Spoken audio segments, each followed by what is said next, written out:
Thank you all for joining us here tonight. I'm Jason Linetsky, Director of the Anderson Collection at Stanford University, and it's really amazing to see you all gathered here on such a beautiful day to hear about art from two very special people. I'm honored to welcome you to the Anderson Collection's 10th anniversary edition of the Burt and Deedee McMurtry Lecture. Tonight's program features the esteemed artist Arlene Shechet in conversation with Stanford's very own and esteemed scholar Alexander Nemerov.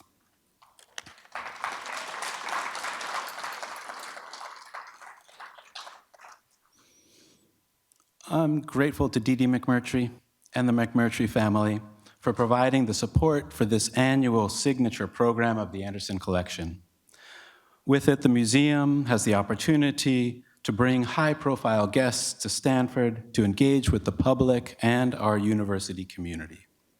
We're given the incredible privilege tonight to hear from Arlene, and tomorrow, Arlene has graciously agreed to spend time with graduate students in the Department of Art and Art History and to conduct studio visits with MFA candidates.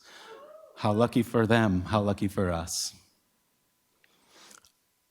Arlene Shechet's invitation was coupled with the Anderson Collection's third 10th anniversary exhibition, The Journey Continues, on view in the Wish Family Gallery through August 31st. I'm biased, but it's a must-see if you haven't already seen it. The exhibition presents a curated selection of artwork by 16 women artists who boldly reimagine the intersection of material form in contemporary art. The show is a testament to artistic experimentation and excellence and collecting, as it showcases works acquired by Putter Anderson Pence within the last decade. Snow Day 2019 by Arlene Shechet is included in the Journey Continues exhibition, and we are extremely grateful to Putter for her incredible loans and continued support of contemporary artists and the Anderson Collection at Stanford University.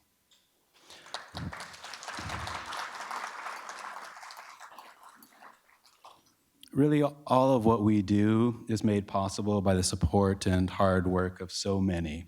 And while there are too many to name individually, I extend my gratitude again to the McMurtry family, key exhibition supporters, William Reller and Kristen Clint, the Drs. Ben and A. Jess Shenson Fund, and our wonderful community of Cantor Anderson Museum members. A huge thank you to all. It's really because of you, our members and supporters, that the museums are able to present dynamic programs and exhibitions and offer them admission-free to all audiences. This is true at the Cantor and the Anderson, and we are grateful for the support that you provide. University art museums are really special places, in large part due to the wonderful students, faculty, and staff who help shape our experience. A huge shout out to many of them, including the Anderson Collection team. Lanisha Brown, who made tonight's program possible. Thank you, Lanisha. To Jean McDougall, Joa Suarez, Henna Vanio, and Trisha Legasso Goldberg. Thanks to our communications team, our membership and development teams, including Maggie Reyes, Mari Jose Alvarez, Lexi Bradley, and Curtistine Walden-Hose. The team here at Vitalakis for hosting us, thank you. And as really the breadth and reach and touch of the arts at Stanford grows deeper and wider every day, we have Deborah Cullinan, the Vice President for the Arts at Stanford University, to thank. Deborah's leadership, her vision, her unwavering support, and powerhouse team continue to insist upon the essential and consequential nature of art. Before I introduce you to our guests, I wanted to let you know that tonight's program is being recorded, and we are excited to share it with a broader audience in the coming weeks. And we are also opening up the floor to a limited number of questions from the audience at the end, if time allows. So feel free to ask a question if and when we get to that point. Arlene Shechet is a sculptor known for her effortless combination of disparate elements and boundary-collapsing visual paradoxes. With gravity-defying work that seems to tilt, contort, bend, and melt, Shechet's sculptures appear to be set in motion while remaining still. Highly technical and yet entirely intuitive, her work embraces improvisation and seeks to examine the human and pathos of being alive and in a body. Shechet has led a resurgence of sculpture in contemporary art through experiments with glazes, hybrid forms, and pedestals by embracing risk, rejecting binaries, and leading into and driving dialogue between the underlying tensions of not only form and material, but life itself. Feel free to start the slides too. It's nice to have something else to look at. Arlene Shechet has exhibited widely over the decades with exhibitions at Washington, D.C.'s Phillips Collection, Boston's Institute for Contemporary Art, where she had a career retrospective, and from Manhattan's Frick Collection, to Madison Square Park. In 2023, Shechet was elected as a lifetime member, of the American Academy of Arts and Letters. This follows many other awards and honors, including the CAA Artist Award for a distinguished body of work, the Guggenheim Fellowship, the Joan Mitchell Foundation, and the National Endowment for the Arts Fellowship. In 2024, Storm King Art Center in upstate New York presented the much-lauded exhibition Girl Group, a concert of 6 monumental, brightly painted, welded steel and aluminum sculptures, dynamically enlivening the rolling hills of Storm King's 500-acre sculpture park. One of these works that you see there, that's one of the works. And one of the works on view in that exhibition was acquired by Storm King Art Center for their permanent collection. And the exhibition itself inspired a 6-woman dance performance choreographed by Annie B. Parsons, for which Shechet designed the costumes. Shechet's work is on view over 50 public collections worldwide, including the Metropolitan Museum of Art, the Centre Pompidou, the National Gallery, Los Angeles County Museum of Art, the Walker Art Center, the Whitney Museum of American Art, and many more. Alexander Nemerov is well known to many of you and is truly an artist in his own right. Alex is the author of many books on American art, most recently The Forest, A Fable of America in the 1830s, praised by the novelist Annie Proulx as, quote, one of the richest books ever to come my way, deeply beautiful, achingly painful, and astonishingly tender. And Fierce Poise, Helen Frankenthaler in 1950s New York, named by Vogue one of its best books of 2021, and a finalist for the National Book Critics Circle Award in biography. Alex Nemerov is the Carl and Marilyn Thoma Provostio Professor in the Arts and Humanities at Stanford. His utilization of the Anderson Collection and the Cantor Art Center collections in his teaching is truly inspiring to our students and to me, and we are honored that Alex has joined us here tonight to lead this conversation with our guest artist, Arlene Shechet. Please join me in welcoming Arlene and Alex to the stage. Yeah, so here we are, thank you. Yeah, it's good to be here. So, I don't know, there are 4 pictures up here, right? There's the 2 images of yours, and then there are these 2 works, which are the, yeah, I'm an art historian, so I'm gonna go ahead and riff on these a little bit. I mean, they're the works right behind us, and they seem to depict maybe the very building we're in. I mean, can we maybe just talk a little bit about, I don't know, how you're feeling at this moment? Well, confused. Ah. So I would say that, yeah, we're addressing the images on the ends, but we're sitting in front of the other ones. So maybe these are more interesting. I don't think so, though. Right. And the reason they're not is because we put my images unscroll, so they keep changing. This you're going to look at for a long time. I almost feel we should take them down. No. See, that's okay. So that's interesting, right? Because one of our themes tonight might be how to live life fully and affirmatively with great joy in one's work and in the possibilities you extend to others by virtue of your work, while having standards, expectations, even demands that I think go against the idea that it's all good, or maybe one has personal opinions about some things and best left to oneself. So the question becomes, I guess, like, what constitutes an artistic gesture versus, let's say, decor? Let's start there. I don't think these are decor. Okay, what are they? Like, what about this is decor? It's true. I would say that they just are meant to blend in an inoffensive way to whatever discourse might enthrall those assembled in these halls.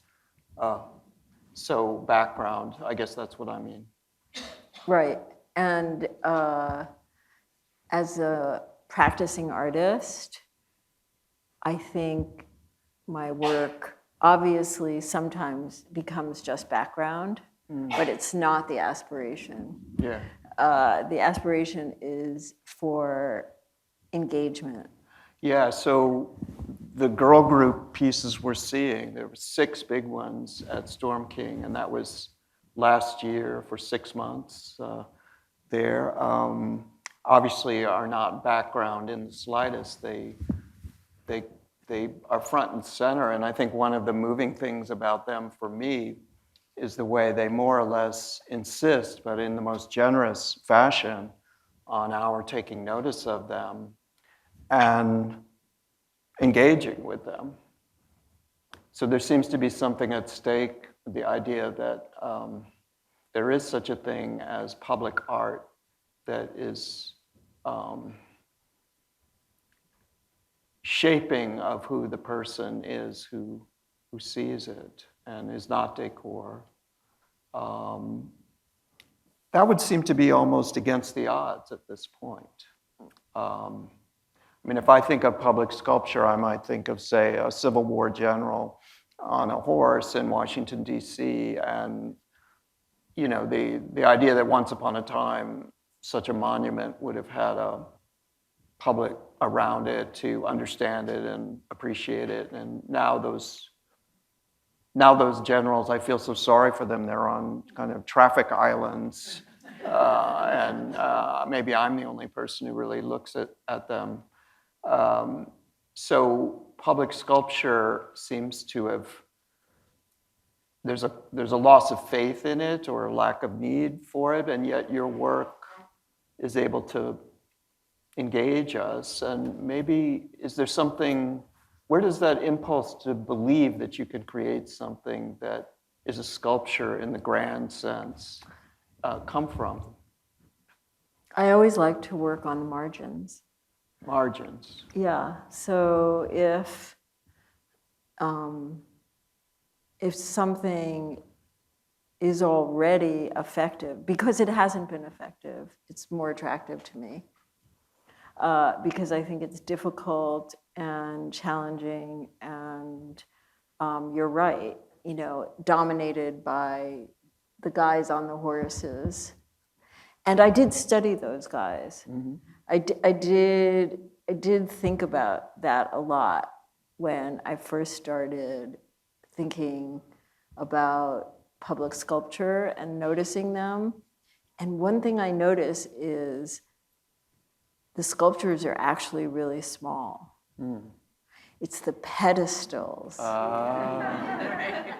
It's the pedestals that make you look up. So what is it about looking up? the reverence, the awe, the attention to that. So you're not actually looking at the particulars of anything, and that's the opposite of what I'm doing. As an aside, I'll tell you, I learned after studying this that there was one foundry in Virginia somewhere where they just churned out the same face, the same body, and they would just make small adjustments. Mm-hmm. So they're actually not, a lot of them are not, handmade, wonderful artworks. Yeah, so your works don't have pedestals. My works they don't have pedestals. I wouldn't mind, in a certain situation, it might be that I would want a pedestal, depending on the ground it was on and where it would be shown. But in Storm King, as the works that we're looking at, the rolling hills, I made them for this place. I made them to be energizing this landscape. The show is called Girl Group, and I made them very much thinking about them as a family, as a group, as things that sing to one another. So there was no place where you didn't see more than one thing, but it wasn't sitting next to. They weren't sitting next to one another, but they had sight lines, and sight lines are so important in sculpture and in life and in architecture. So no pedestals, so they're approachable. They seem to be ambulatory in some cases. The siting of them is interesting. It sounds almost like a sculptural endeavor unto itself. I mean, how many acres is that, Storm King? 500. 500. So how long did it take you to figure out where to place them? 2 years. 2 years. But that's my pleasure. Yes. So I love everything about sight lines and placing things and getting it just right. But the thing that's intimidating is one has to site it in one season. Yes. And then the foundation has to get built. The piece isn't even done, and I'm citing it. I know where it's going, but it's not 100%. And then it gets installed 9 months later. So I actually, and this I'm happy to say to this crowd that might have some technocrats, I used an AR tool to cite it. So I, was able to put the images, and there might be an image or two, images of the works. Yeah. But I wanted to use the expanse of the place because typically this 500-acre place, everybody gathered around the museum building and put the sculptures very close to the museum building because that's where people would go. And my husband was like, put them right next to the museum building like everybody else. But I wanted the things to breathe. I wanted people to take a walk. I wanted people to take the effort to move out of their comfort zones. And you made some beautiful benches for people. I did that. Yeah. Yes. So almost every exhibition that I've ever done, and this is because I'm a New York City girl. I grew up in New York City where the only way you can sit down is by buying something. So there's no part, it's very inhospitable. So and as a nursing mother, I'm always looking for a place to sit down. I knew every bathroom in the city. So I always make places for people to pause because the myth that is presented is that we want people to pay attention to the art, but then we make it hard. So, so let's not make it difficult. Do you want to say something about your chagrin at finding one of your sculptures, not at Storm King, but kind of alarmed and barricaded and almost prohibited from being engaged with, really? Oh, you mean at St. John the Divine? I don't know where, but somewhere, yeah. I mean, or one could just think about it hypothetically, like It happened to me. what if Chained.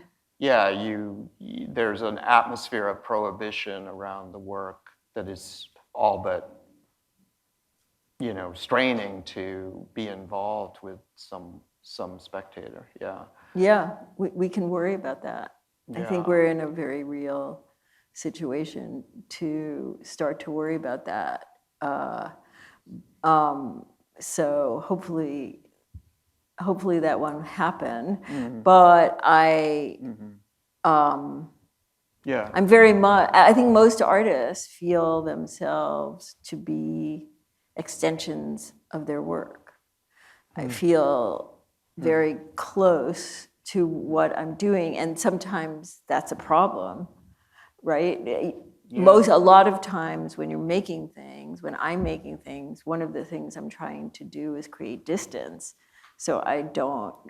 Well, let's talk about Okay, that. let's So, do so, that. so there's 6 works at Storm King, or there were, but those are just, as it were, the 6 finalists from a larger group of perhaps 30, was it, that had, were in some process of being conceived by you. So, what causes a work to fall out of the running? The citing. Okay. Citing, so thinking about, from this hill, I need a certain height. From this place, I can feel that I need something bulkier, Right. non-linear. Okay. So all of those, it's complicated. Well, so it's not you losing track or touch with one of your works. No. You're always in touch with them. I mean, you're saying 30, so I have tons of things in process, always. I work not for an exhibition. I work as a matter of my daily life. So I'm always working, and I just edit things to make a show. But these large works, I'm not making 30 of them I can't afford to make 30 of them. So I'm choosing so they're in various states of development. And then I'm choosing what I want to do based on the group. What's good for the group? Yeah, the 6 together. What's good for the show? What's good for the exhibition? What's good for the site? And I feel like even if you have one piece in a place, you also should always be thinking about the site. Absolutely. How does that relate to, what you said about the art being an extension of yourself, though? Because a person might say, well, okay, the selection is based on the sighting and the bulk, for example, of a work and so on, but how does the personal element in each work, each of these girls, factor into your connection to what you actually install? It's not complete until it's installed. So I'm doing the thing, my connection really is, I'm glued to the connection. I'm part of the piece once it's completed by being in the right place. So it's only what you've never seen before that you recognize, or something like that? Yeah. Something like that. Yeah, right. So there's never a man on a horse, never a premeditated thing, granted, but that's interesting that even for you, the sculptor, it's not apparent till it's actually installed what it is.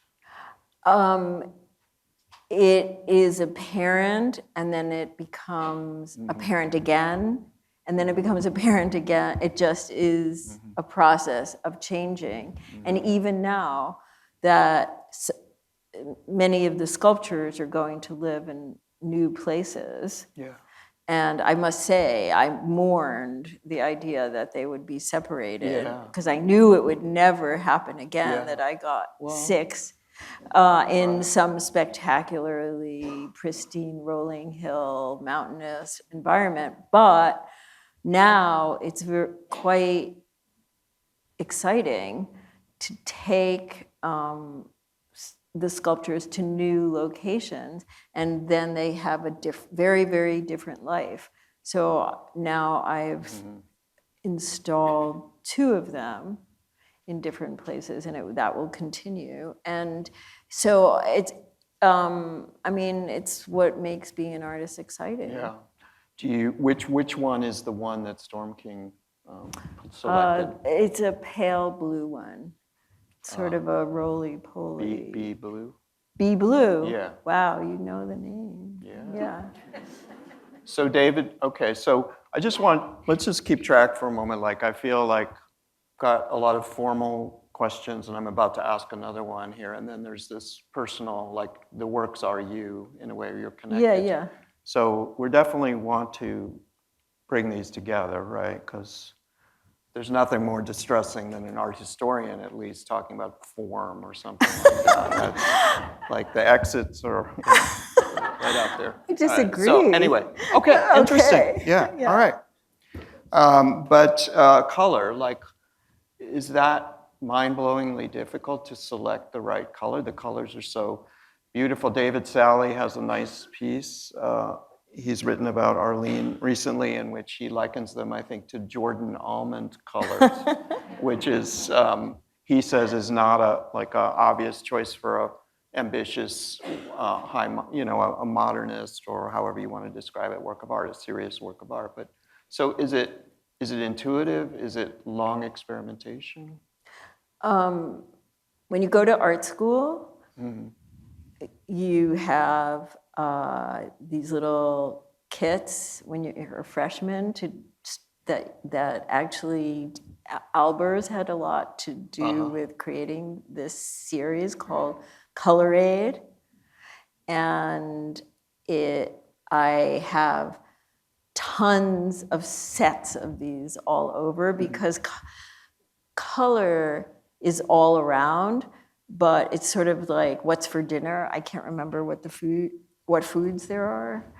So seeing it in front of me, I just live and breathe these pieces of paper with color on them, and that's my secret. So then I start mixing paints, and inside, outside. It's a long process, and then how they go together is the rest of it.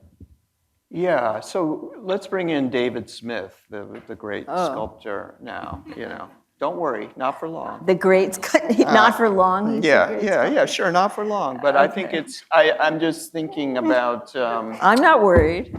I gave a talk. You shouldn't be, yeah. Okay. So, but his work, there was some of it that was painted.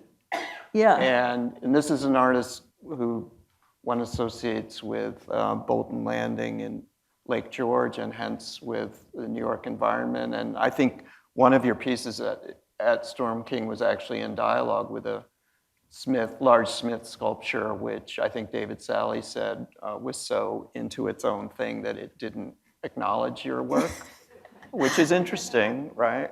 Because some works of art, some sculptures are very contained, and others are, moving outwards and generous, or like in your case, seeming to move across the landscape. But I think, how do you understand your work through like histories of this kind of sculpture, David Smith, for example, or how can, let's say, within a feminist perspective, can one understand your work in relation to his? Well, those are two different things. Meaning, one thing is that I chose to make these welded metal sculptures, welded aluminum sculptures, in part because I had this commission from Storm King, and I felt that there was a certain language at Storm King, partially David Smith's, but then De Souvero and all the other guys welded metal. And so to me, that seemed like an interesting challenge and an interesting way to work, because really I'm very much a construction worker. I'm very much hands-on constructing things.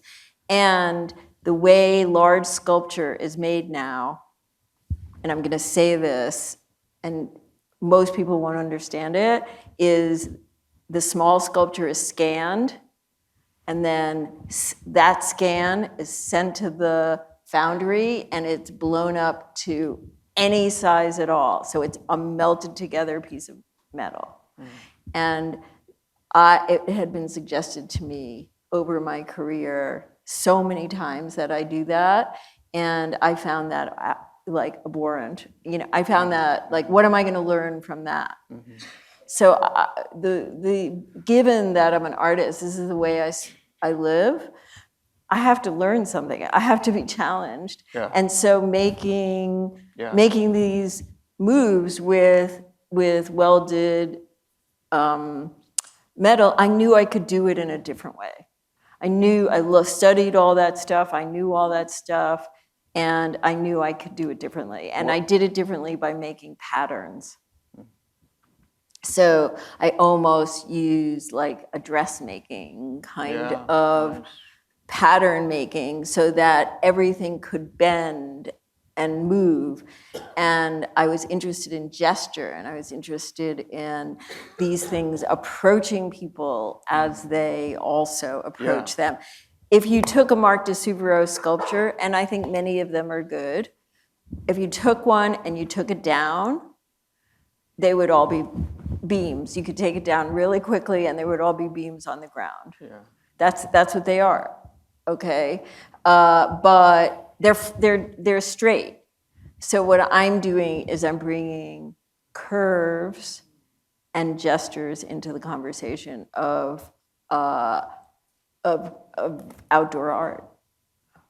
Yeah, and I'm reminded of some story I heard that De Souvero, a profound experience for him was somehow, as an immigrant to the United States, coming in on a boat under the Golden Gate Bridge, which is a good metaphor and actuality of this fixed, monumental, tough structure that kind of makes his art, whereas yours is coming from a space of engagement. Let's talk about engagement, though, because you could think that,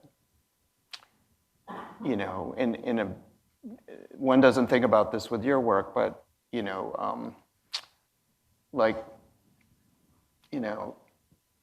sometimes, my daughter said, "Dad, you should be on Instagram." And I was like, "Oh, okay." And I realized it made me so sad. Yeah, it just made me sad. Yeah, and so, as they say, this is not about me. So you certainly didn't come here to have me hold forth on Instagram. My point is that engaging in reaching out has a kind of sadness to it. So engagement, your work is coming from a place of generosity, but it doesn't need to be liked, right? So can you say something about that, where that comes from and what that's about for you? Not only for you, but for us, what kind of world is that where we can be engaged with without feeling like we're a target audience or something like that? Yeah, I think it's not an easy path there. So one does I want engagement, but I don't want to sugarcoat it. I want it to be. I want the things to have a toughness. At the same time that you might not feel that you're getting hit over the head with the toughness. And I don't know why that's not changing, but one of these days it will. I think that the idea is to try not to just rely on awe when you're making a gigantic thing, because honestly, it is pretty fucking fabulous to make, you know, a 30-foot sculpture and stand next to it, and it's mind-blowing. But that's not gonna be, it's not gonna stay that size, because then it's within the landscape, and 30 feet in a landscape, you know, is different than 30 feet in the studio. Yeah, okay. And so I feel like there's a feminine, people expect the female artist to reach out, to be like, I'm gonna say, oh, I'm the poster girl for the female artist if I reach out, if I make this generous gesture.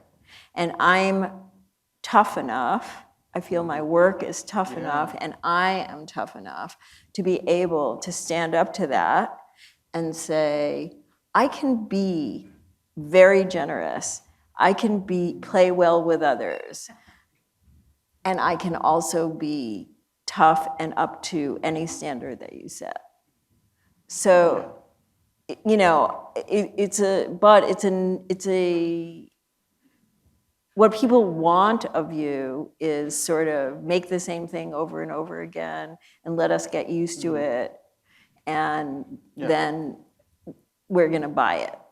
Well, related to this toughness and approachability, I know you've spoken about, for lack of a better word, like the flaw or the thing that you can't figure out is actually an exciting aspect of your work, and that you're proficient enough now and for many years to just make a good sculpture without much effort. But good is not where anything happens.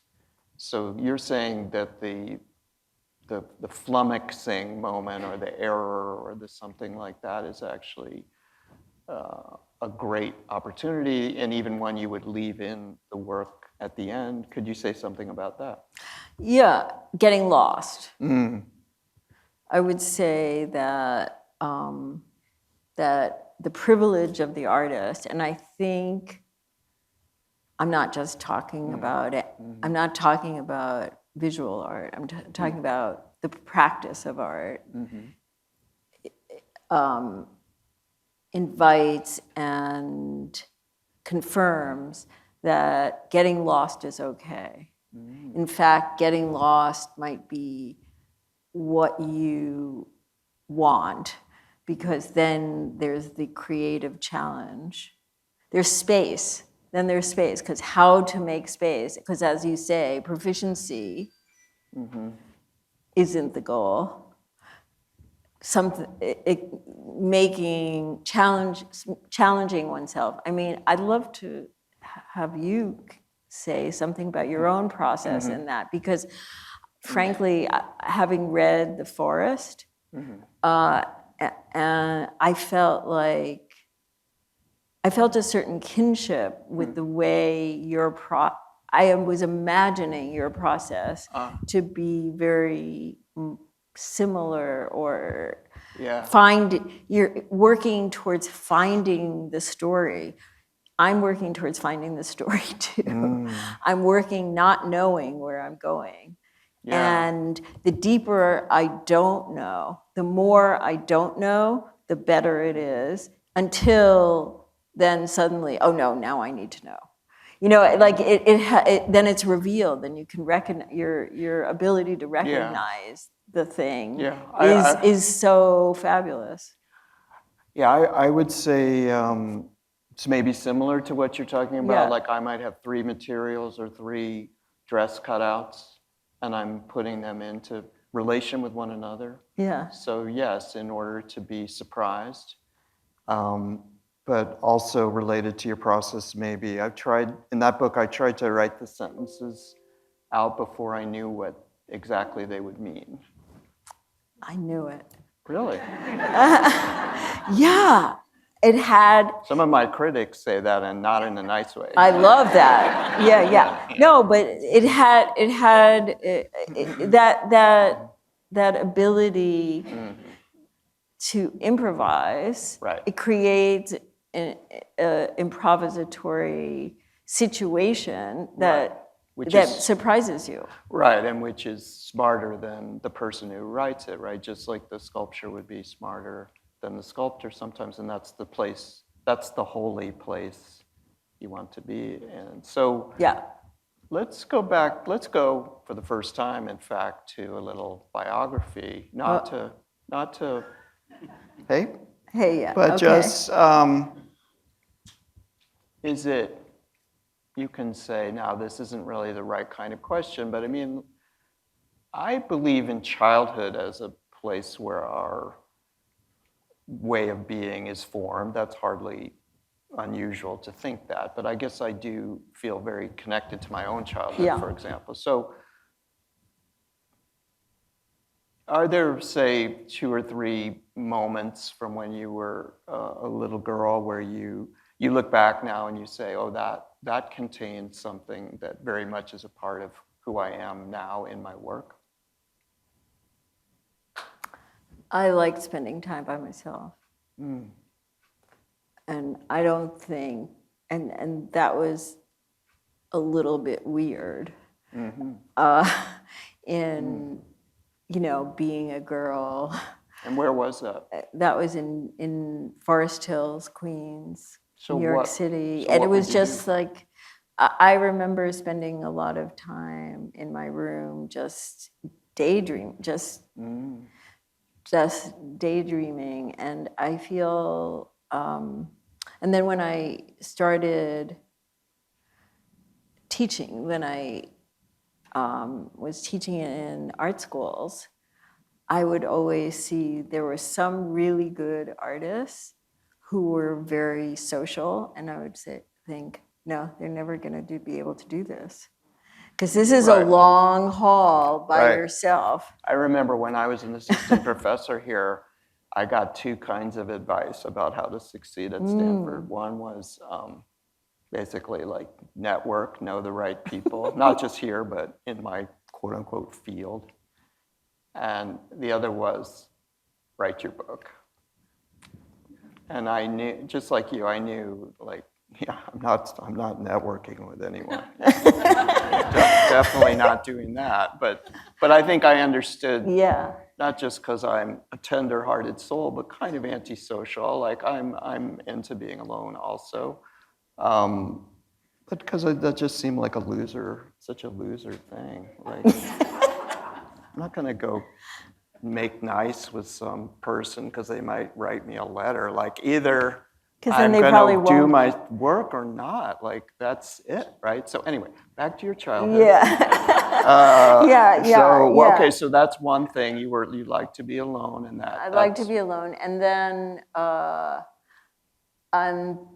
I mean, I did grow up in New York City, so that was very good for having access to museums at a young age. And my parents did take us to museums. And then I remember very distinctly when I must have been quite young, because my mother was taking me around the Museum of Modern Art, and I stopped in front of what I had to look it up and recreate this situation, a mother well, like one of those black, blotchy mother wells. Elegy of the Spanish Republic. Yes, yeah. exactly. And said, oh God, I love this.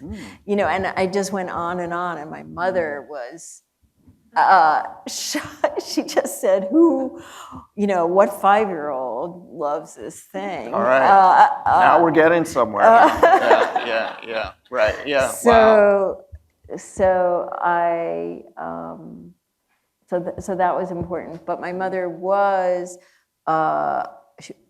had a painting studio herself in the basement,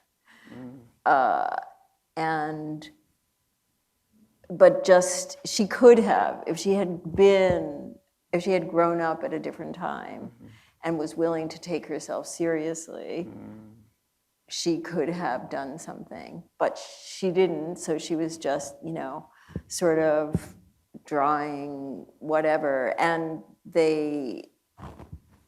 only right before she died did she start taking risks with it, because she realized that she had a little painting club and stuff like that. But what I really loved was the smell of the paint. Yeah. So those were the three things. What were the risks you took? Oh, she just stopped painting with the club, and she just started. I was just, Mom, get in the garage and do it big. Yeah. So yes. So any memories of actually making things when you were little? I had so little access. I see. So I went to New York City public schools, and this is a warning to everybody. I had so little access, and art was canceled, over and over again. When I started teaching, I was just in awe of people who came from Kansas and went, their high school had all these facilities, or the kids who went to prep school, and the prep school facilities were better than RISD's facilities. So, I had so little access, but I think it made me so hungry. It made me so hungry, it sort of increased my drive. It must have, because it doesn't make sense. It honestly, none of it makes sense. So I hate to say it, but none of it makes sense. I studied art history as an undergrad, and then I thought I was going to be an art historian, but I didn't. Every paper I wrote, they were critical about how personal it was, and I realized, oh yeah, that's because I'm imagining myself as the artist, and so I had one great mentor person who just said, I can see that you want to make things, just do it. And so I engaged with that. So making things, so two questions about your career in perspective. One is you came of artistic age in the 1980s, which I did in a way too, art historically, and it was a very, nasty decade in a lot of ways, I think. Definitely. AIDS, cocaine, and then, in my mind, kind of neurotically, I suppose, I kind of link postmodernism with those two things, though not totally unreasonably, actually. It's just a scary time, and it had to do artistically with challenging home truths of all kinds. And having an attitude of cynicism and irony and middle fingerness to pretty much everything. At least that's how it was at Yale. So were you like that? I kind of was like that in that world. You weren't? No. Okay. I was, my reality in the 80s was I had an academic job. I had 2 babies. Yeah. And I worked at night in my studio, never expecting anything necessarily to happen. Yeah. But I did it for my sanity. Yeah. And I mean, it's sort of weird, but let's say that studio was in Tribeca. So it was on White Street in Tribeca, where David Sally, Terry Winters, Eric Fischel, Julian Schnaub, all the poster boy for the whole thing that was happening, the opulence of that time. Alex Katz, was sort of the godfather of the group. I've recently met David Sally, and he said, I can't believe you were on the same block. I never knew you. I was like, yeah, you didn't. I'm sort of shocked at how I didn't drive myself out of my mind by being so taken out of the conversation. You mean you could have resented not I being- could, yeah. I was So too why- busy, I think. You were too busy. I was too busy, and honestly, my last semester of graduate school, they offered me a teaching job. So I never, and I took it, thinking I don't have to worry about money now. And I'm just gonna, and so I was already, I mean, without sounding like a ridiculous braggart, you know, so I was already picked out, like, you're gonna teach 2 weeks out of school. And I started teaching and earning a salary and feeling like, okay, that's my art. You know, that's the way I'm thinking about art. But you never felt like left out or at all temperamentally drawn. I did, but I see. I also was too busy to like really worry about it. And I did find teaching and speaking to the students absolutely wonderful. I wasn't, and all of the, and there were very few women teaching, so I was made to feel like, oh, look at what we're doing for you. We're giving you, you know, this job. But the women, a lot of, when I had children, that was worse. When I had to hide that I was pregnant. I had many people stop talking to me. Many art world people stop talking to me. Now it's different. Now you sort of have to be pregnant. But there's no end to what you have to do as a woman. Let me make that clear. So you know, I was not, people literally said, oh, that's what you decided to do? And it was all like who you know, the pecking order. And for 7 years, I never went to an opening. I said, I'm not gonna do this. I see. So I was going to say, how did you not go to the dark side of just bitterness and resentment? And it was to do with just staying bunkered down with your work? The art kept me alive. Yeah. I could feel that I was moving. Moving, what does that mean? I could feel that the art was I see, happening, yeah. you know, and really that is, the everyday life in the studio is the whole thing. You know, it really does seem like, oh, getting the work out, that's the important thing. That is very important, and now I feel compelled and driven towards that because I don't want to be the biggest collector of my own work. And I also see that institutions have so much the same collections, all of them. And people have very similar collections, and they're so safe. And you know, that sort of drives me a little bit crazy. Yeah. So like the Anderson, like what Moo and Hunk did, you know, that was like from the gut. They just bought things they liked and hung it the way they liked it. That is the model.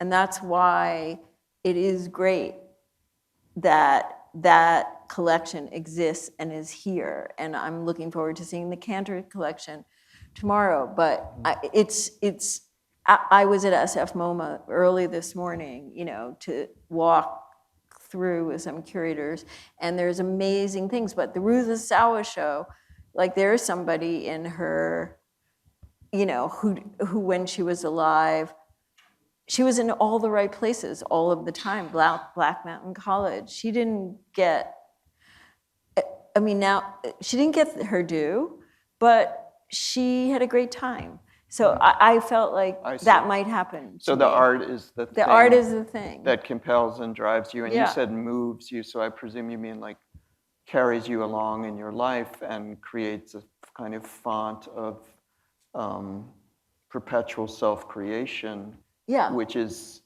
non-negotiable, ineffaceable with respect to all the news cycle, we might say, or the different insults that everyone gets, yeah, so where does, You can always get more. what, You know, there's no end to it. I mean, does that come from, where does that come from with you, do you think? Like, do you get I that? grew up as a redhead. Yeah, Both of my parents were redhead. My Yeah. brother's redhead. I like really fiery, you know, and single-minded when I want to be. So I mean, that's a funny answer. is that? I don't know the I'm real not answer. having an earnest face here. I'm just thinking I don't know what the about, answer is. yeah, there's one astrological sign you mentioned that the women sculptors. Oh yeah, are, Capricorns. And they're very, what is it? Goats. Goats, yeah. Goats, Louise Bourgeois, Kiki Smith, like the number of women artists who are Capricorn is insane, especially sculptors. So the sculptures. Earth and fire. So the sculptures at Storm King represent a long process of scrambling up the hill to the thing that is finished, and that your work is not about, as it were, like a fetishized, completed moment unto itself that is asking us to imagine that there's no buildup to this. The buildup is in the work. I think so. Yeah, whereas another view might say, another kind of sculptor, let's say perhaps a male sculptor, might think about the work as a finished thing, absolutely petrified in its, you know, in its necessary final look, and looking into how it was made is maybe beside the point. Yeah, that's very interesting about process. Yeah. But also painting is so different than sculpture in that regard.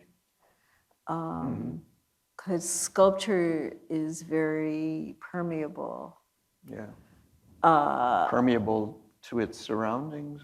Yeah, I wanted to ask you about that. Like, have a soft spot for upstate New York, and I just, you know, as the slides go by, I think of, you know, the way, well, this is the way I would put it, like by citing one of your works, like, you know, the crest of trees on a hillside 1 mile away has changed somehow. It's like the idea of like the spatial power of an aesthetic act is like dropping a pebble into a pond. You creates this radius outward. Wallace Stevens has the great poem, The Anecdote of the Jar, about placing a jar in the middle of, you know, the countryside in Tennessee, and the jar doesn't look like anything around it, but it, by virtue of being there, it makes the world around it different. That's what art does spatially, right? It's I always used to think that, I suppose, listening to the radio, like baseball games or hockey games when I was little, that you could just feel it was like my room was different because of whatever was happening 5 miles away at the baseball stadium. Like it felt emotionally different, and that maybe was like a beginner's lesson in how aesthetics work. So when you cite your work, it shapes a world around. Is there any one of those at Storm King you felt really did that most spectacularly well? You just took your breath away? There were 6, as we talked about, and I placed 5 of them perfectly, I thought. And then as we were installing, the very last time, there was one more, and I had this, I felt scared at how I knew it was wrong. It wasn't installed yet, but I knew it was going to be wrong. Which one? The light blue one right there that they ended up acquiring. So and it was supposed to be at the house, and I realized it was the only one where I had felt, because the curator had said, it sort of feels like maybe it would be empty up here, because you're imagining things that aren't there, you know, in the fall. So Yeah, of you course, don't yeah. know. So, but you have to pour these foundations. So the foundation for that was poured, I felt, in the wrong place. And the show was going to open 5 days later. Yeah.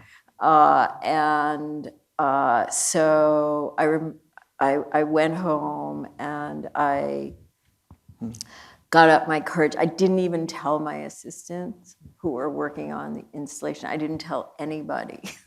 But I ran around and I found the site where it now sits.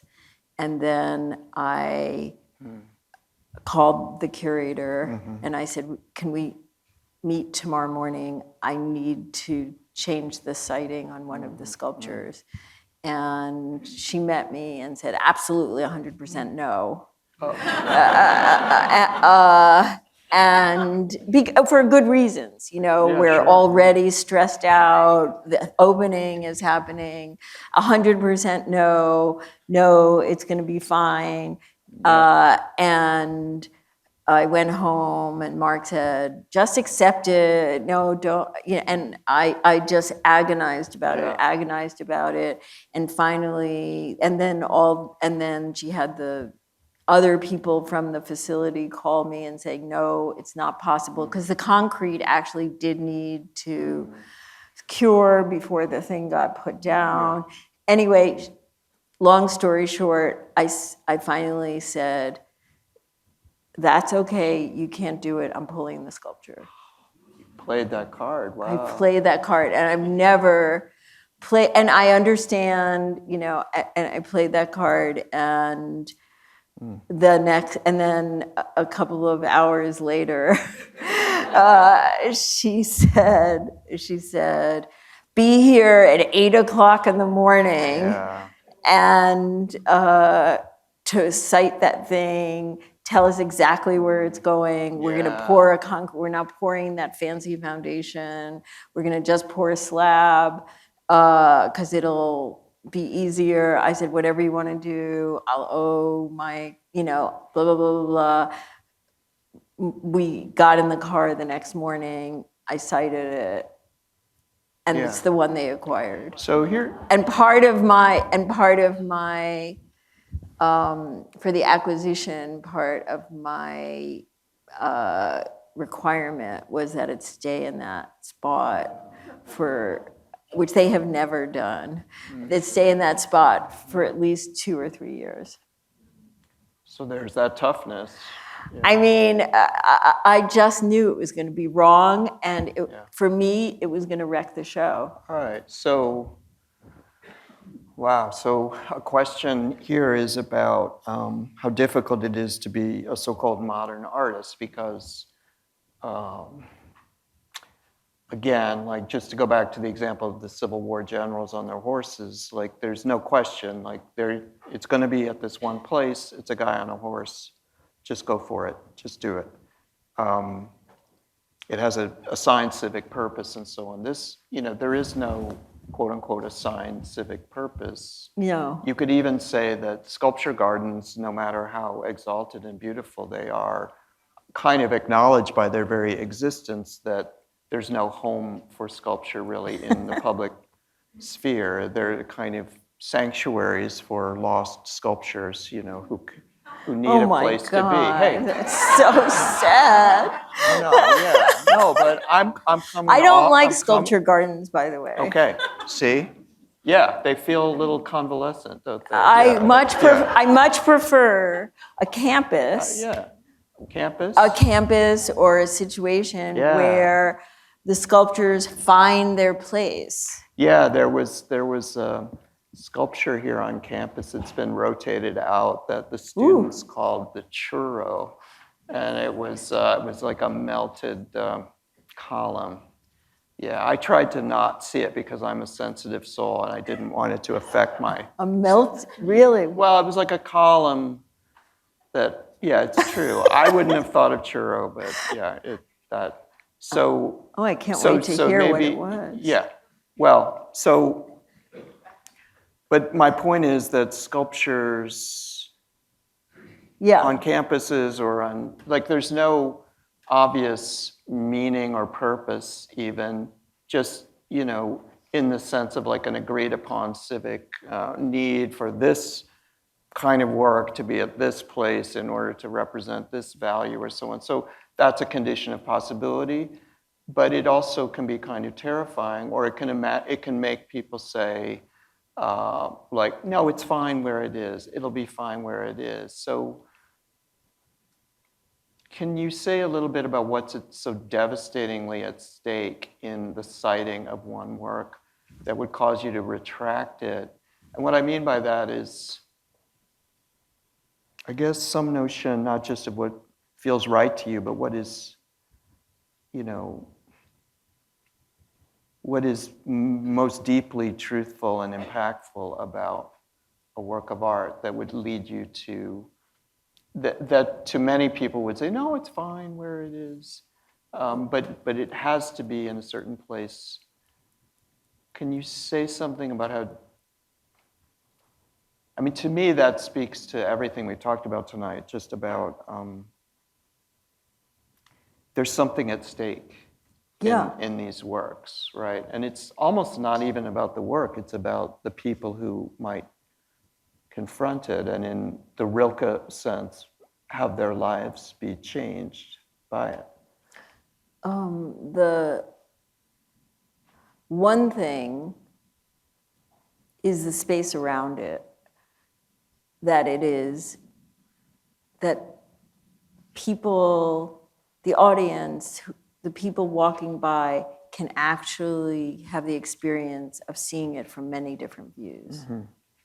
So it is a three-dimensional experience. It is an event. It involves time. Yeah. It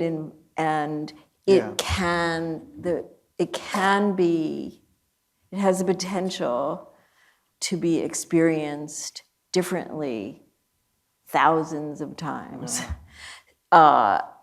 So that is beautiful. The thing that is very exciting to me, that a sculpture is always hiding something. You can never, ever see, if it's a well-made sculpture, you can never, ever see it, all of it at once. Right, so, and Sally has a very nice way of describing that each piece has a sense of anticipation and arrival, which old sculptures maybe have a very, like locked in sight line and so on, and there's, like, you can't approach Lincoln in his memorial, the Daniel Chester French, except in a certain fashion, whereas there's a lot of freedom, as you're saying, infinite freedom for people to approach your work and arrive at your work, and that is so important to you that it would cause you to withdraw a work. So here's the question, which is almost the question, certainly in Silicon Valley, but maybe in many other places too, is like, how can you as an artist, or me and what I do, like, how come it's such a losing battle to distinguish between that kind of sacred encounter, which is so life-giving, as you're saying, because it's infinite, right? Yep. It's finally being liberated from your routine by something that's playful and serious, that's grave and happy at the same time. In short, like some kind of complicated phenomenon on the one hand, and then on the other, it's like, entertainment. That was cool. That it feels like the battle we're losing is to do with those two things. And it's interesting because, that those two things are becoming the same or indistinguishable in our culture. Which is maybe why we started with these, because I do think that's relevant, everyone's far too polite to make aesthetic judgments, quote unquote, except they're so needful in order for there to be a democracy, in order for there to be care and attention and authenticity in one's noticing of the world. But it does seem like a losing battle.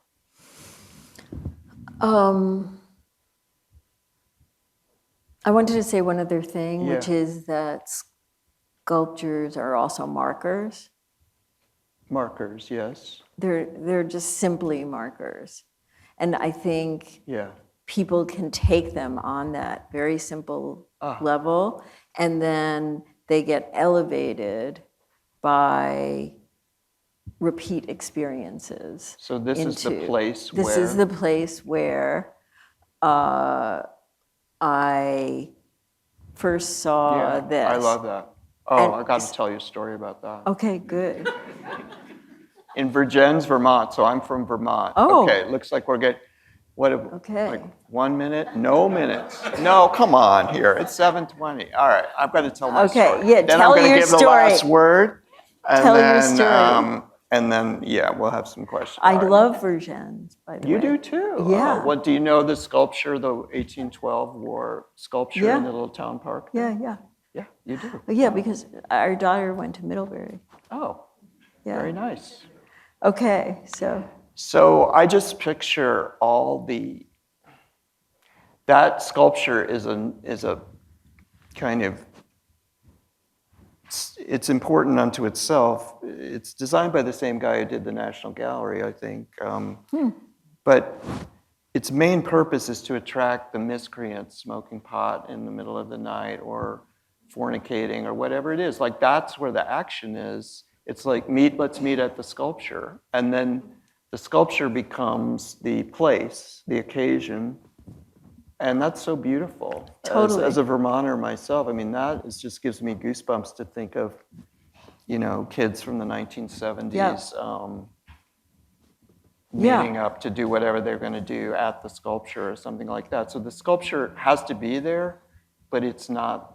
It's not the point. It withdraws. So It's the patina gets richer and richer over time.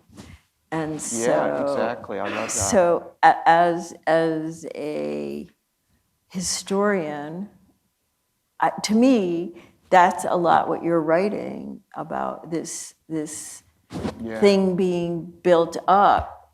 Like, I mean, there's so much to say about that, but it does feel like the patina of time grows and makes the things richer, and it makes the people who encounter it glow. And I mean, not to be crazy, but that's the way I think about it. yeah, and I think it gives gravity to a person if they make out on the ground in front of a War of 1812 memorial. Exactly. Right? I mean, it could be like I could name a kind Or of one of pot. my sculptures. I'm waiting for that to happen.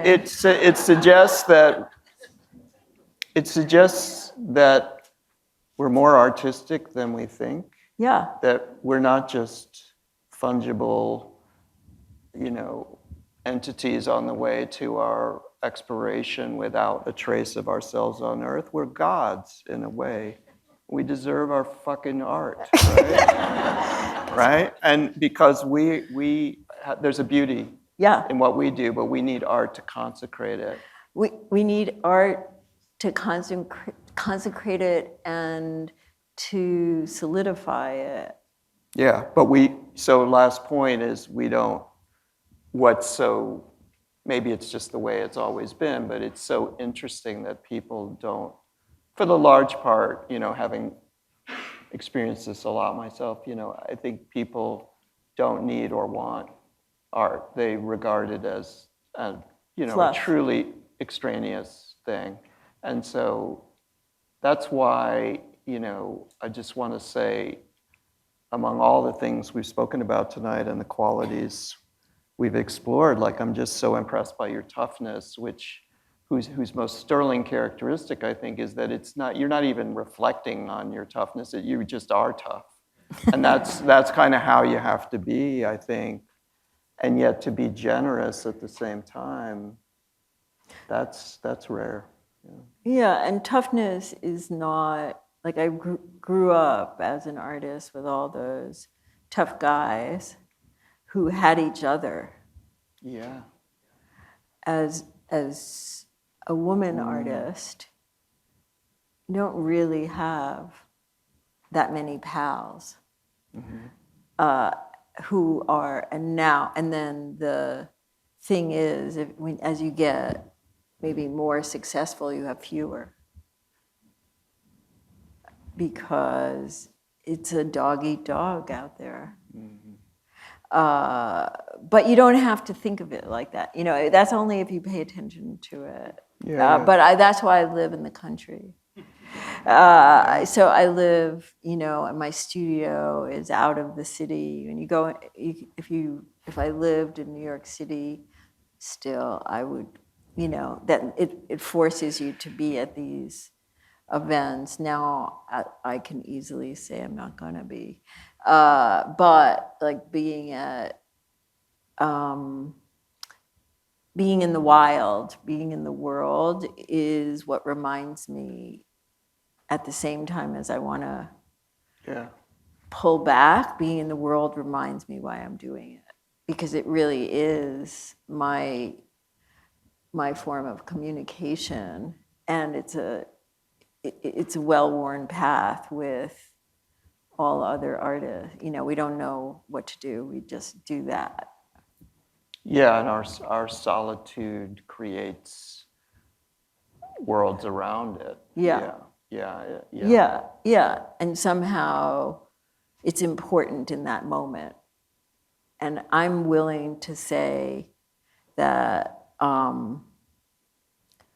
I feel that art is absolutely, and I'm not just talking about visual art, a life force, a life-giving force, that it's essential, absolutely essential for us as a group of people living together, that we have shared something about the creative process, because the creative process is so fundamental to what you're talking about, generosity. And if we don't have generosity, what have we got? We've got problems.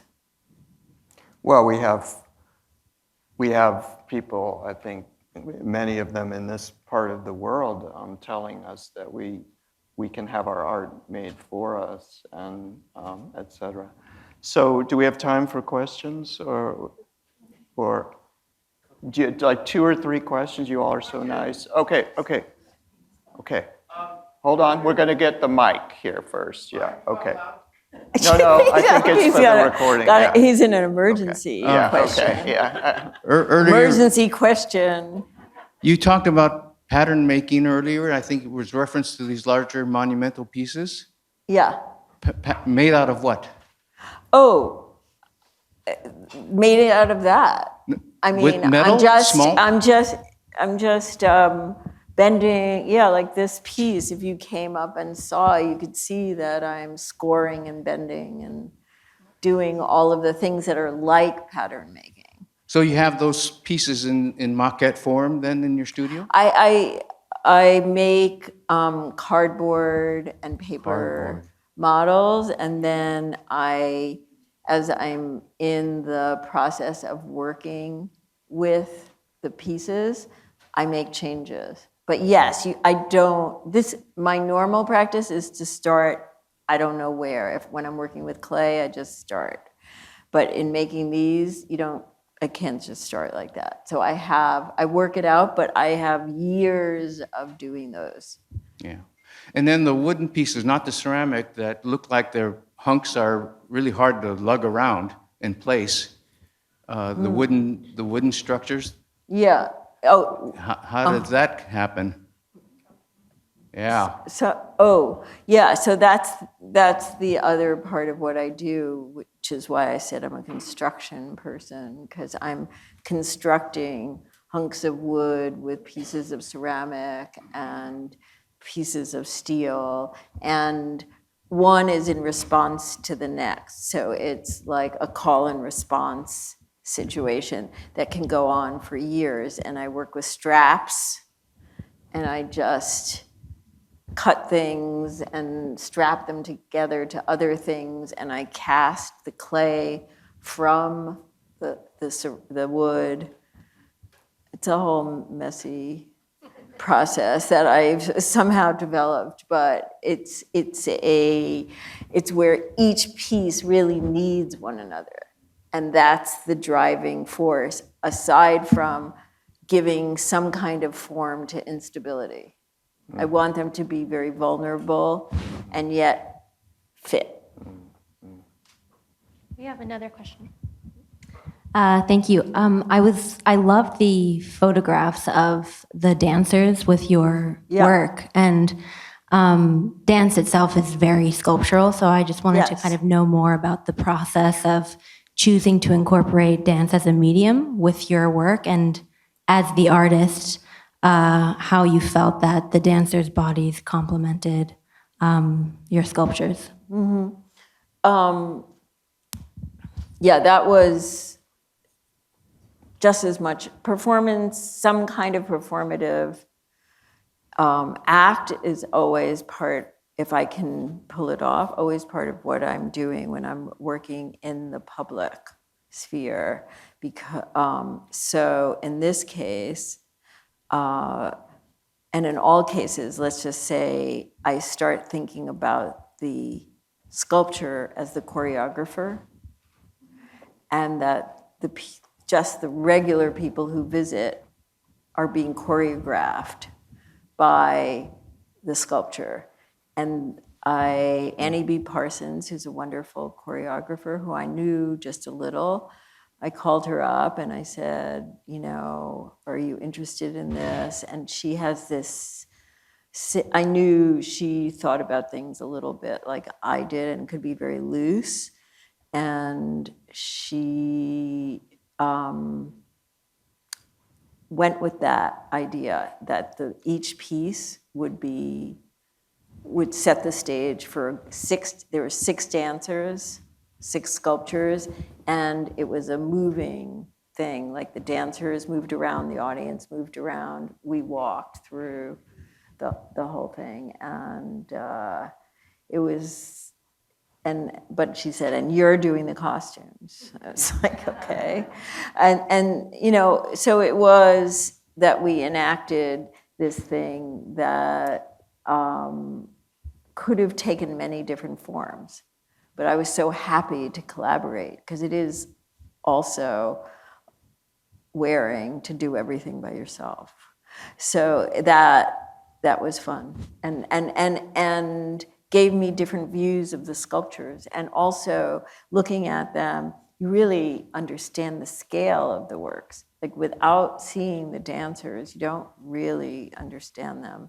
And then there was music involved, and you know, it was really fun. But when I did Madison Square Park, I had Fiona Shaw do some performances.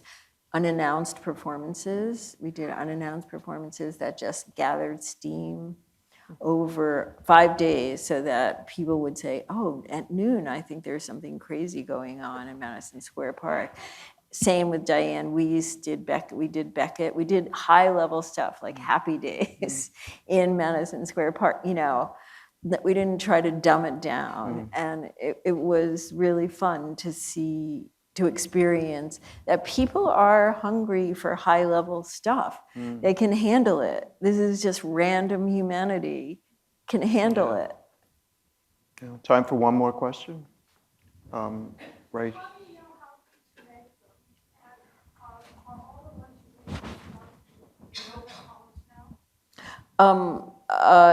How do I know how big? Yeah, I don't know. I'm guessing. Every part of making something is guessing.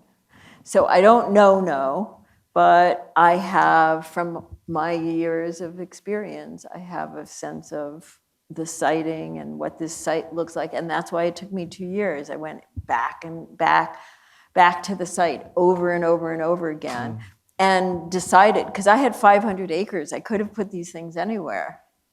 So picking the site, picking the places was something right there. So I also had the deep desire to make something 30 feet, and experience what that was like and make it in sherbet and pink. I felt like, if I'm gonna break some rules, those are the ones to break. So I don't know anything. I'm just trying to make a good guess. And what was the second part? Oh, no, there's one that's not placed. Oh, well, that's too bad. Yeah. Okay. All right, well, thank you, Arlene Shechet. Yeah, thank very much. you. Thank you all. Very well.